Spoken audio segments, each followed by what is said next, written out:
창세기 49장 29절부터 50장 14절까지입니다. 너무 길어서 우리가 잘라서 앞뒤를 보겠습니다. 49장 29절부터 33절까지 말씀 보고 그 다음에 50장 14절 마지막 절 말씀 함께 보겠습니다. 우리 한 절씩 번갈아 가며 읽겠습니다. 제가 먼저 읽겠습니다. 그가 그들에게 명하여 이르되 내가 내 조상들에게로 돌아가리니 나를 햇사람 에브론의 밭에 있는 굴에 우리 선조와 함께 장사하라.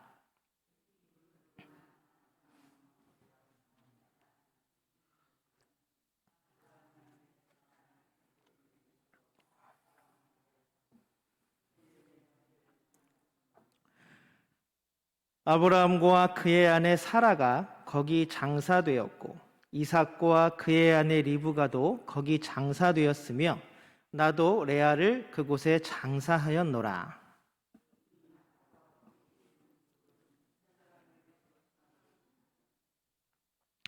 야곱이 아들에게 명하기를 마치고 그 발을 침상에 모으고 숨을 거두니 그의 백성에게로 돌아갔더라.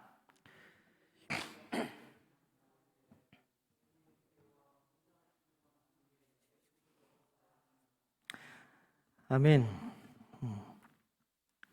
우리 함께 예배하는 분들 주님의 이름으로 환영합니다.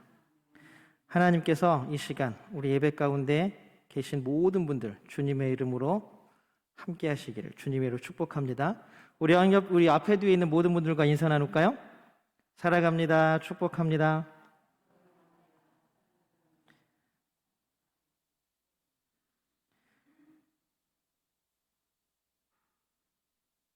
제가 요새 권사님들 한 말씀이 무슨 말씀인지 알 것 같아요.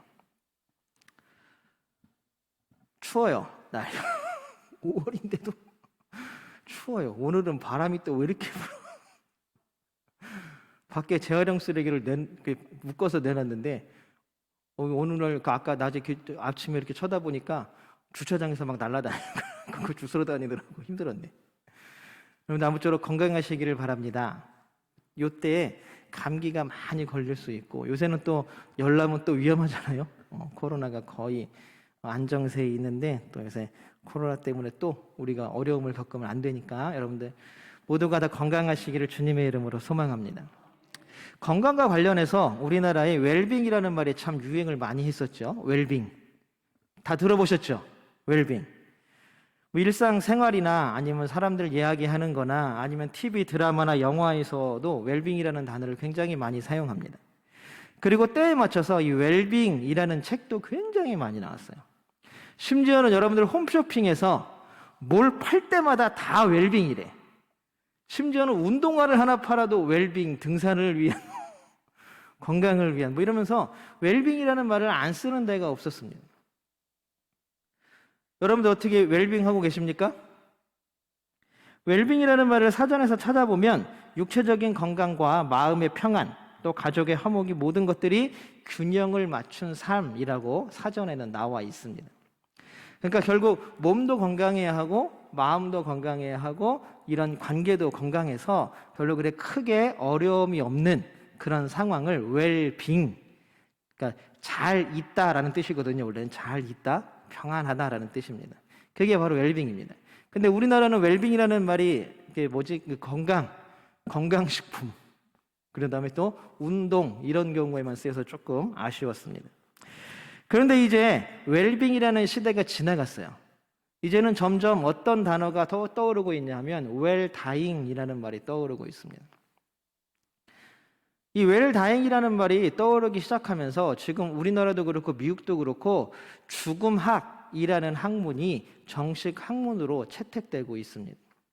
우리나라에서도 최초로 고려대학교 대학원에 웰빙학 작년에 처음으로 1호 박사가 나왔다 그래요. 우리나라에서 죽음학이라는 이름으로. 그 정도로 이제 웰다잉, 그냥 쉽게 얘기하면 잘 죽자거든요. 잘 죽자. 그럼 잘 죽자라는 말이 도대체 무슨 말인가? 여러분들 그냥 안 아프고 평안하게 죽는 게 웰다잉이라고 얘기할까요? 그러면은 그거를 연구하는 학문이 있을 필요가 없겠죠. 간단하게 얘기하면 죽음의 관점에서 우리의 삶을 돌아보자라는 이야기입니다. 마케도니아의 필립 2세라는 왕이 있었어요. 여러분들이 너무나 잘 알고 있는 알렉산더 대왕 있죠. 알렉산더 대왕의 아버지였습니다. 이 필립 2세는 신하 한 명을 특별히 채용해가지고 딱 한 가지 일만 시켰다 그래요. 아침에 일어날 때, 왕이 아침에 일어날 때, 그리고 밤에 잠이 들 때 침실 밖에서 왕을 향해서 소리 지르는 거예요. 뭐라고 소리 지르냐면, 대왕이여, 당신은 죽어야만 한다는 사실을 잊지 마십시오. 요거만 시켰다 그래요. 어떻게 생각하면 굉장히 편한 일이죠. 그 의미가 뭐겠습니까? 필립 2세 이 대왕은 사실 여러모로 어려움을 겪은 왕이기도 했어요. 적에게 항복하면서 치욕을 겪기도 했고, 또 자기의 친척들에게도 왕위를 빼앗길 뻔하기도 했고 하면서 자신의 왕위를 굉장히 굳건히 해서 아들인 알렉산더에게 물려주었던 사람입니다. 그래서 이 사람에게 그 아침마다 신하가, 대왕이여, 당신은 죽어야만 한다는 사실을 잊지 마십시오. 아무리 나라의 가장 높은, 가장 강력한 권력을 가지고 있는 대왕이라도 결국은 어떻게 된다? 죽는다라는 말이에요. 죽는다라는 말. 그러니 지금 네가 하고 있는 일, 지금 대왕 당신이 하고 있는 일을 죽음의 관점에서 바라보라는 이야기예요. 내가 어차피 나도 어쩔 수 없이 한계가 있는 사람이라고 생각이 든다면 지금 우리에게 주어진 지금 이 시간을 어떻게 살아가겠느냐 하고 묻고 있는 것입니다. 제가 너무나 분명한 사실을 여러분에게 알려드리겠습니다. 우리 모두는 다 죽습니다. 다 싫으신가 봐요. 이건 너무나 정해져 있는 거죠. 우리 모두는 죽습니다. 그러면 그 죽음의 관점에서 우리는 한계가 있는 존재이고 우리의 삶의 시간들은 끝이 있는 존재다라는 상황에서 우리의 지금의 삶을 바라본다면 여러분들은 어떻게 살아가시겠습니까? 그냥 맘대로 막 살아가시겠어요? 야, 어차피 인생 100년도 못 사는 거. 이렇게 사는 사람들도 있겠죠. 그러나 우리에게 주어진 시간이 한정적이라면 그 한정적인 시간으로 얼마나 가치 있고 보람 있는 일을 할 것인가가 아마 대다수의 사람들의 마음에 들어오는 생각일 것입니다. 우리 모두가 하나님께서 주신 이 세상의 모든 삶들을 보람 있고 가치 있는 일들로 채워나가시기를 주님의 이름으로 소망합니다. 또한 다시 뒤집어 보면 기독교는 죽음은 분명히 오지만 그것이 끝이 아니다라고 믿는 종교 중에 하나입니다. 믿으십니까? 그렇다면 우리가 죽음 이후의 삶을 가정한다면 지금 이 땅에서의 삶을 우리는 어떻게 살아야 할까를 또한 고민하고 살아야겠죠. 그래, 나는 하나님 앞에 나아가서 하나님 이제 죽음 이후에 하나님께 나아가서 어떤 이야기를 들을 것인가? A.J. 크로닌의 천국의 열쇠라는 소설이 있습니다. 그 소설에서 한 신부가 그런 얘기를 해요. 우리가 천국에 들어갈 때 예수님이 우리 어깨를 툭툭 치면서 그럴 거야. 야, 네가 그렇게 싫어하던 예수가 나야. 우리 같이 들어가자 라고 하면서 맞아주실 거야 라고 하면서 동네 사람들을 위로하는 장면이 A.J. 크로닌의 천국의 열쇠의 마지막 장면입니다. 그래서 결국 기독교인은 항상 이야기하는 것처럼 돌아갈 곳이 있는 삶이 기독교인의 삶인 줄로 믿습니다. 돌아갈 곳이 있는 곳. 그리고 우리는 서로 돌아갑시다 라고 말하는 그 삶이 우리의 삶이 되기를 축복합니다. 야곱이 이제 자신의 삶을 마무리하고 있습니다. 우리 29절을 세 번역으로 같이 한번 읽어볼까요? 29절입니다. 같이 읽겠습니다. 시작. 야곱이 아들들에게 일렀다. 나는 곧 세상을 떠나서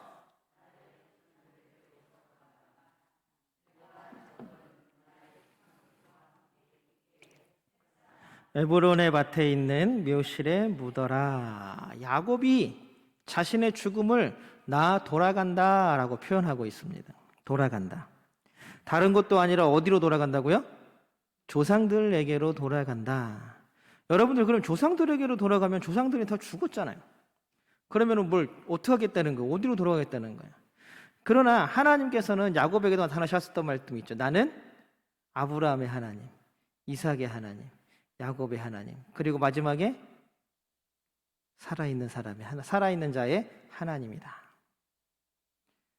분명 아브라함도 이삭도 지금 다 죽었지만 결국 그들은 죽음이 끝이 아니라 하나님과 함께 살아가는 곳, 돌아갈 곳이 있는 곳으로 돌아간 줄로 믿습니다. 그래서 살아있는 자의 하나님. 야곱도 이제 그리로 돌아가겠다라고 말하고 있는 것입니다. 우리 31절도 함께 같이 읽어볼까요? 31절입니다. 같이 한번 세 번역을 읽어보겠습니다. 시작.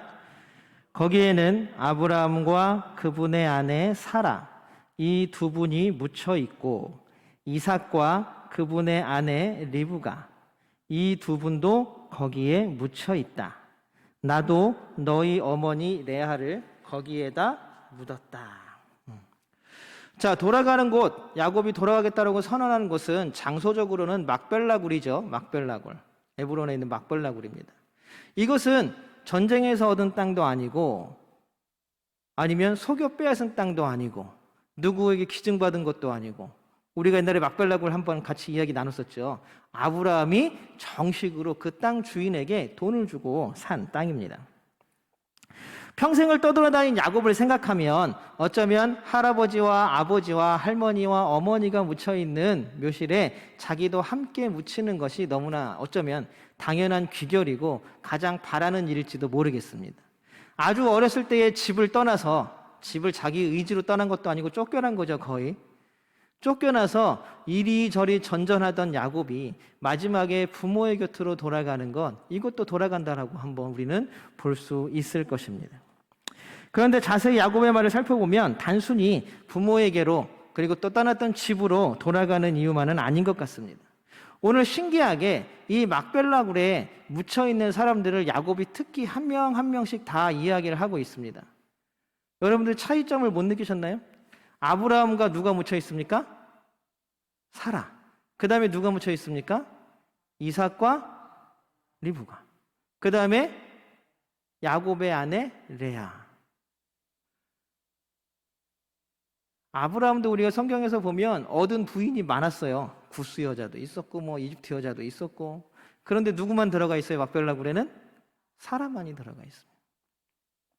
이삭은 뭐 다른 여자를 취했다는 말은 없죠. 그러나 큰아들 장자였던 이스마엘이 못 들어가고 이삭이 들어갔습니다. 리브가가 들어갔고 그 다음에 레아가 들어가 있고 이제는 누가 들어가려고 합니까? 야곱이 들어가려고 합니다. 야곱은 장자가 아니죠. 이삭의 장자는 누구입니까? 에서입니다. 그런데 에서가 막벨라굴에 못 들어가고 누가 들어가냐 하면 야곱과 레아가 들어갑니다. 더 신기한 일. 야곱이 사랑한 부인은 누구였습니까? 라헬이었어요. 그런데 라헬은 길가에 묻었습니다. 가던 길에 길가에다 묻었습니다. 그런데 레아만이 가장 먼저 결혼한 레아만이 막벨라굴에 묻혀 있다라는 사실입니다. 그럼 왜 이렇게 됐을까요? 바로 이 막벨라굴은 그냥 단순히 가족묘가 아니기 때문에 그렇습니다.